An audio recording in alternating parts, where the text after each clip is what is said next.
Hello friends, welcome to रिकैप्टन। आज हम आपके लिए लेकर आए हैं एक फैंटेसी मूवी को जिसका नाम है silver the book of dream. Movie की शुरुआत लिव से होती है जो एक ट्रेन के अंदर होती है, जो अपने डैड को पानी में डूबते हुए देखती है और जल्द ही वहाँ की बर्फ भी टूट जाती है जहाँ पर लिव खड़ी होती है और ये भी पानी के अंदर जाने लगती है। लिव अपने डैड को बचाने की कोशिश करती है पर वो काफी गहराई में जा चुके थे, इसलिए वो खुद को पानी से बाहर निकालने की कोशिश करती है। पर तभी लिव की आँख खुल जाती है क्योंकि ये एक बुरा सपना देख रही होती है। फिर ये अपनी बहन मिया के साथ लंदन आ जाती है जहाँ इसकी मॉम रहती हैं। ये अपनी मॉम से मिलकर काफी खुश होती हैं। इनकी मॉम इन्हें हॉर्न से मिलाती है जिनके साथ ये आजकल लिव इन रिलेशनशिप में रहती हैं। ये सब जब रात को डिनर कर रहे होते हैं तो पता चलता है कि हॉर्न ने अपनी बेटी फ्लोरेंस को डिनर करने के लिए पैसे दिए हैं क्योंकि ये लोगों के साथ अच्छा बर्ताव नहीं करती। इसके बाद हॉर्न का बेटा ग्रेसन आकर इन लोगों से मिलता है। तभी गलती से लिव की मॉम उस पर वाइन गिरा देती है, इसलिए लिव ग्रेसन की टी शर्ट पहन लेती है। इसके बाद मिया और लिव दोनों अपने डैड की वीडियो को देखते हैं जिसमें वो उनके साथ केक बना रही होती हैं, जिसे देखकर ये बहुत खुश होती हैं। थोड़ी देर बाद लिव को प्यास लगने लगती है, इसलिए वो किचन जाकर जूस पीने लगती है। तभी उसकी नजर एक दरवाजे पे पड़ती है। जब वो दरवाजा खोलती है तो उसे एक अलग ही दुनिया दिखाई देती है। अंदर जाने के बाद लिव एक और दरवाजा खोलती है जिसके अंदर बहुत सारा पानी होता है। तभी वो एक लड़के को देखती है जो दूसरे दरवाजे से बाहर आया है क्योंकि यहाँ बहुत सारे दरवाजे होते हैं। ये उस लड़के का पीछा करने लगती है और उसका पीछा करते हुए एक कब्रिस्तान तक पहुंच जाती है जहाँ पर ये देखती है ग्रेसन के साथ और लोग भी हैं। पर गलती से लिव नीचे गिर जाती है जिससे इन लोगों को लिव के होने का पता चल जाता है। ग्रेसन अपने दोस्तों को बताता है कि ये उसकी स्टेप सिस्टर है। फिर ऑर्थर कहता है कि इसे ही चुना गया है। तभी अचानक बिजली चमकने लगती है। हेनरी कहता है कि हमें अभी यहाँ से निकलना होगा क्योंकि ग्रेसन का सपना एक डरावना मोड़ ले रहा है। फिर लिव पत्थर से टकराकर नीचे गिर जाती है जिससे इसकी आँख खुल जाती है क्योंकि ये फिर से सपना देख रही थी। इसके बाद मिया और लिव अपने नए कॉलेज जाते हैं। कॉलेज में लिव पर्सी से मिलती है जो काफी ही फ्रेंडली होती है, जो उसे उसके लॉकर की चाबी देते हुए कहती है कि ये लॉकर श्रापित है जो एनाबेल का था क्योंकि कुछ टाइम पहले वो गायब हो गई और कोई नहीं जानता वो कहाँ है, यहाँ तक कि उसके दोस्त हेनरी, आर्थर और जेस्पर भी नहीं। लिव देखती है कि ये वही लोग हैं जिन्हें इसने अपने सपने में देखा था और इन्हें देखकर ये इनसे छिपने लगती है। घर आने के बाद वो लूसी ड्रीमिंग के बारे में सर्च करती है। इसका मतलब जो भी कल रात लिव ने अपने सपने में देखा। वीडियो में बताया जाता है कि लूसी ड्रीमिंग ऐसा सपने हैं जिसे आप कंट्रोल भी कर सकते हैं। लिव को कुछ आवाजें आने लगती हैं। जब वो नीचे जाकर देखती है तो ग्रेसन के दोस्त उसे हैलोवीन की पार्टी के लिए इनवाइट करने के लिए आए होते हैं। वो लिव को भी पार्टी में आने के लिए कहते हैं पर वो जाने के लिए मना कर देती है। लिव फिर से वही डरावना सपना देखती है जिसमें वो पानी के अंदर जा रही होती है, पर इस बार वो अपने सपने को कंट्रोल कर लेती है और पानी से बाहर निकल कर आती है जहाँ लिव को एनाबेल मिलती है जो उससे कहती है कि जो तुम्हें चाहिए वो इस दरवाजे के पीछे है, बस तुम्हें आर्थर की पार्टी में जाना होगा। फिर लिव ग्रेसन के साथ पार्टी में आ जाती है। पार्टी में आने के बाद लिव हेनरी से मिलती है जो उसके पास रखी एनाबेल की फोटो के बारे में पूछती है, पर हेनरी लिव को एनाबेल के बारे में कुछ खास नहीं बताता। इसके बाद ये सभी एक रूम में आ जाते हैं। फिर आर्थर लिव से कहता है कि क्या तुमने बुक ऑफ ड्रीम पढ़ी है। तभी वहाँ ग्रेसन भी आ जाता है जो कहता है कि लिव को इस सब में इन्वॉल्व मत करो। ग्रेसन के मना करने पर भी आर्थर बुक ऑफ ड्रीम को लिव को दिखा देता है जो इसे एनाबेल ने दी थी, जो एक मैजिकल बुक होती है और इसे 5 लोग मिलकर पूरा करते हैं जिसमें 4 लड़के और 1 लड़की की जरूरत होती है।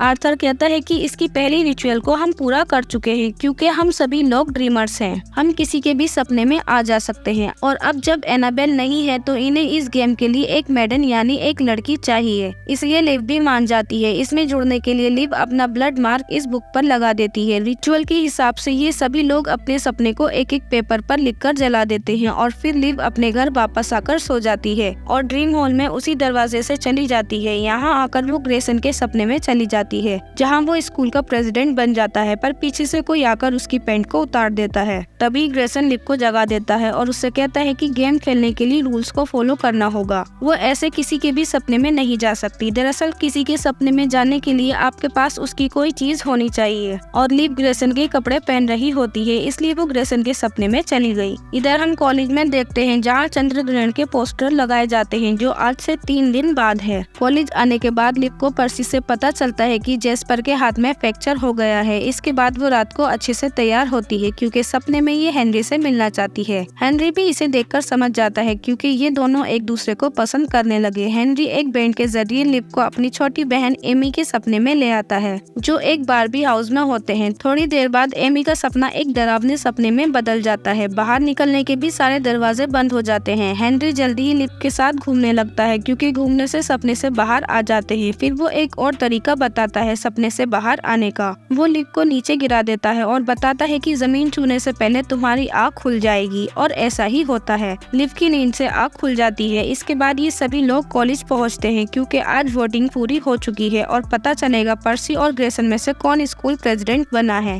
जैसा कि ग्रेसन का ड्रीम था प्रेसिडेंट बनने का, ठीक वैसा ही रियल लाइफ में उसके साथ होता है। चारों तरफ उसकी वीडियो वायरल हो जाती है। इसके बाद ग्रेसन के पास लिव आकर कहती है कि इस सब के पीछे कोई तो वजह है, जिसका हमें बुक से पता लगाना होगा। ड्रीम हॉल में सभी लोग इकट्ठा हो जाते हैं प्रॉब्लम का पता लगाने के लिए, कि इनके बुरे सपने कैसे पूरे हो रहे हैं, और इस राज का पता इन लोगों को अपने सपने में जाकर पता करना होगा। और बुक में लिखा होता है सारे ख्वाब होंगे पूरे, चारों तरफ होगा दहशत का माहौल, चुकानी पड़ेगी कीमत, और इन 5 लोगों के बुरे सपने पूरे होंगे, जिनमें से ग्रेसन और जेस्पर का बुरा सपना पूरा हो चुका है। अब लिव, हेनरी और आर्थर की बारी है। तभी पर्सी के सपने का दरवाजा राख बनकर उड़ने लगता है। इसका मतलब शुरुआत हो चुकी है, क्योंकि आर्थर का बुरा सपना था पर्सी की ओवर ड्रग डोज से मौत होना, और आर्थर की वजह से ही पर्सी को ड्रग्स की लत लगी थी। इसलिए जल्द ही ये सभी लोग पर्सी के पास पहुंचते हैं, पर जब तक ये लोग वहां जाते हैं तब तक पर्सी मर चुकी होती है, जिससे लिव को बहुत दुख होता है। लिव इस सब को रोकने के लिए बुक चेक करती है, तो उसे पता चलता है बुक का एक पेपर मिसिंग है। आर्थर बताता है कि ये पेपर एनाबेल के पास होगा, क्योंकि उसे असल जिंदगी से बेहतर अपने सपने लगते थे। वो सच और सपनों के बीच का फर्क ही भूल गई थी। उसने ब्रिज से कूदने की कोशिश करी, इसलिए उसे एक मेंटल हॉस्पिटल में भेजा गया इलाज करने के लिए। लिव एनाबेल से मिलने के लिए कहती है, पर आर्थर मना कर देता है और बताता है कि एनाबेल से मिलने का एक वक्त होता है और सिर्फ मैं ही उससे जाकर मिलूंगा। लिव कहती है अगर वो पेज नहीं मिला तो मैं मारी जाऊंगी, क्योंकि उसके बुरे सपने में उसने खुद को मरता देखा है। पर आर्थर फिर भी नहीं बताता। इसलिए लिव सभी मेंटल हॉस्पिटल कॉल लगाकर पता करने की कोशिश करती है कि एनाबेल कहाँ है। इसी बीच वो एक पार्सल भी खोलती है जो एनाबेल ने उसे भेजा है, जिसमें एनाबेल का ब्रेसलेट होता है। उसी रात हेनरी लिव को रास्ते में मिलता है और उसे अपने साथ घर ले आता है, और वो बताता है कि जब उसकी माँ नशे की हालत में होती है तो वो उसकी छोटी बहन एमी को नुकसान पहुंचा सकती है, और यही उसका बुरा सपना है, और इसलिए वो आज रात अपनी बहन एमी को प्रोटेक्ट करना चाहता है। फिर लिव भी बताती है कि वो अपने डैड से गुस्सा होकर झील के पास चली गई। अचानक बर्फ टूट गई और वो नीचे गिर गई, पर लिव को उसके डैड ने बचा लिया, पर उसे बचाते हुए लिव के डैड की मौत हो गई। इसलिए लिव को बार बार एक ही सपना आता है, और इस सब के लिए वो खुद को जिम्मेदार बताती है। इसके थोड़ी देर बाद ये दोनों सो जाते हैं। सपने में लिव एनाबेल से मिलती है, जो उसे बताती है कि इस सपने को वो कभी बदल नहीं सकती, जो उसे बहुत बुरा लगता है, क्योंकि उसे ड्रग्स दिए गए। वो इसी वजह से अपने सपने में अटक गई, और वो बताती है कि उस मिसिंग पेपर के बारे में आर्थर जानता है। उसने वो पेपर बुक से हटा दिया ताकि वो उसे बदल ना सके।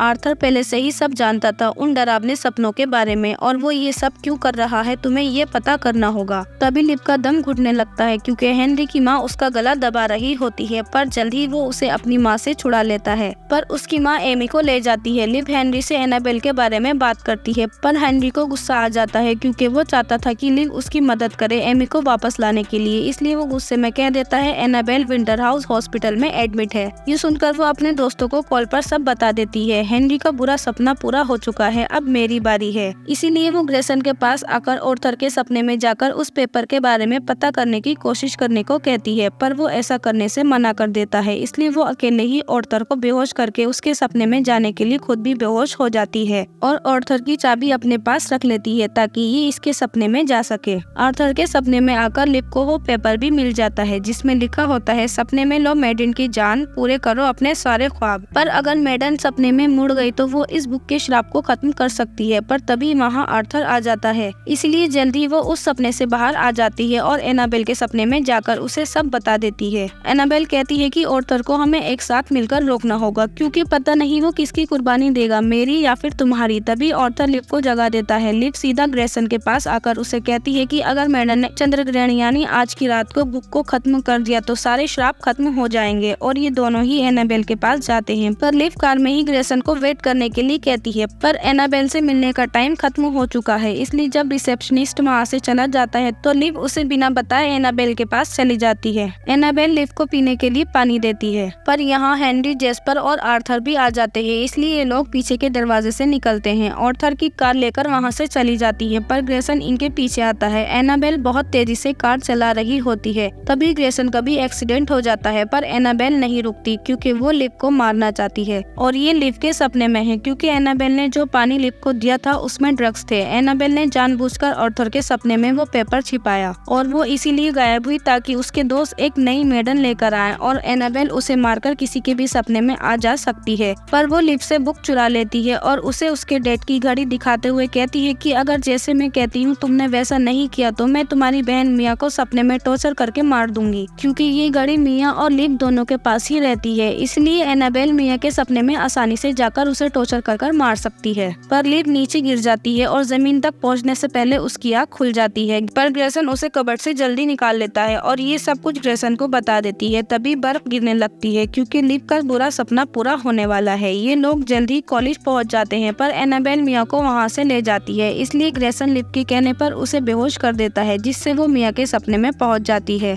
लिव अपने डैड से मिलती है, तभी वहाँ एनाबेल आकर बताती है कि मिया को उसने ड्रग्स दे दिए हैं, वो नहीं जागेगी। इसलिए एनाबेल उसे झील पर आने के लिए कहती है जहाँ वो गिरी थी, पर वो अपने साथ एनाबेल को भी नीचे खींच लेती है और बुक को फाड़ देती है, जिससे श्राप खत्म हो जाता है और वो एनाबेल को लेकर घूम जाती है और वो दूसरी जगह पहुंच जाते हैं और ये सपने से बाहर निकल आती है और ये लोग मिया को भी ढूंढ लेते हैं। जेस्पर बुक को देखता है कि वो फट चुकी है। तभी ग्रेसन देखता है कि उसका हार्ट ठीक हो गया है, इसका मतलब सभी के बुरे सपने बदल चुके हैं, इसलिए पर्सी भी जिंदा हो चुकी है। एनाबेल को भी वापस हॉस्पिटल भेज दिया जाता है। इसके बाद ये सभी लोग हैलोवीन की पार्टी के लिए चले जाते हैं। लिव को फिर से वही दरवाजा दिखाई देता है और इसी के साथ मूवी का एंड हो जाता है। अगर वीडियो अच्छी लगी तो लाइक करो, कमेंट करो, सब्सक्राइब करो हमारे चैनल को। हम मिलते हैं आपसे नेक्स्ट वीडियो में, तब तक के लिए बाय बाय।